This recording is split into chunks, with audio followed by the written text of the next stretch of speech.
Troy Kotsur is an Academy Award-winning actor, best known for his role as Frank Rossi in the 2021 film Coda, which stands for Child of Deaf Adults.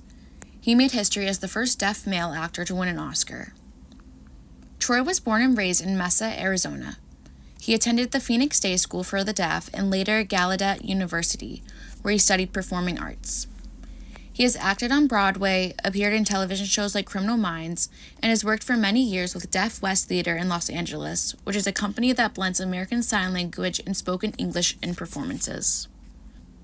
Troy Kotsur was born deaf, so his communication disorder is congenital, meaning it's present from birth. His deafness prevents him from perceiving sounds in a traditional way, and his primary language is American Sign Language, or ASL. He doesn't use hearing devices or spoken English in his work. Instead, he communicates visually through ASL, facial expression, and body language. During interviews and public events, his interpreter, Justin Maurer, voices his words for hearing audiences.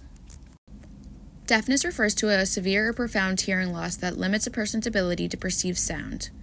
People who are deaf often rely on visual communication such as sign language, gestures, and facial expressions. Troy describes ASL as his quote-unquote lifeline and credits it for giving him full access to communication and education. He has spoken about language deprivation, which happens when deaf children don't have early exposure to sign language. Many hearing parents of deaf children focus on trying to fix hearing instead of building communication, and this can cause major developmental delays. Kotsur expressed how he feels lucky that he had access to ASL from an early age. He says, quote-unquote, ASL saved my life. It gave him the ability to learn reading, writing, and math through his natural language. He's also enjoyed teaching people that sign language isn't universal. There are over 300 sign languages worldwide, each with its own grammar and regional dialects, just like spoken languages.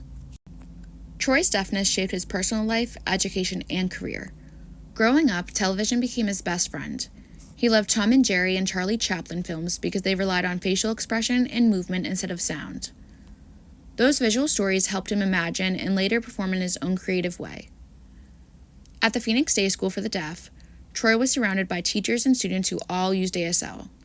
He says that constant access to communication helped him develop confidence, identity, and storytelling skills. Professionally, he faced many barriers. Early in his career, nearly all roles in Hollywood were written for A-list hearing actors, and interpreters weren't always available at auditions. He often saw hearing actors being cast to play deaf characters, something he described as unfair and inauthentic. But with Coda, things began to change. His performance opened doors for other deaf actors, showing that authentic representation brings more depth and truth to a story. He now advocates for more deaf professionals in every area of film, from acting to directing to writing. Troy has talked about discrimination, not just personally but systematically. For many years, studios refused to cast deaf actors, claiming they needed hearing actors for ticket sales. He called that excuse quote-unquote bullshit, and has worked hard to change that mindset. He also testified at the Arizona State Capitol to stop funding cuts for schools of the deaf and blind, saying that children have the right to learn in their natural language.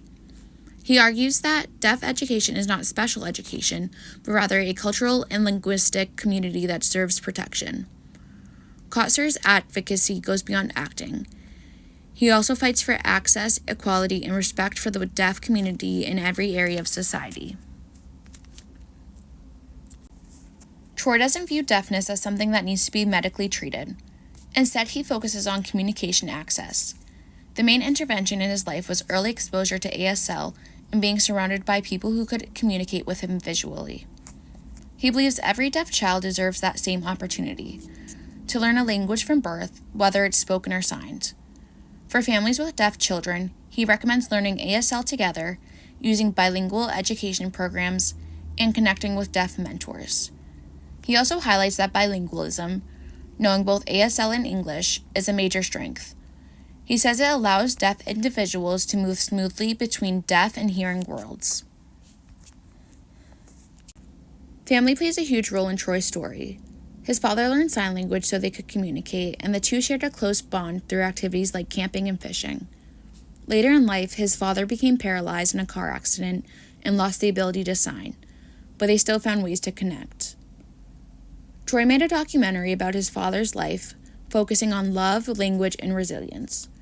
His father's final words to him were, quote-unquote, "Do what's best for your children," to which Troy now lives by as a father himself. His daughter is hearing, and her first language was ASL. She later learned to speak English and now plays piano and guitar. Troy says he experiences her music through vibrations, describing it as a beautiful connection between their two worlds. Troy Kotsur's story shows that deafness is not a limitation. It's a different way of experiencing and expressing life. His career and advocacy have paved the way for a more inclusive entertainment industry and inspired countless young people to embrace their identities. Through his work, he proves that communication isn't just about sound. It's about connection, expression, and understanding.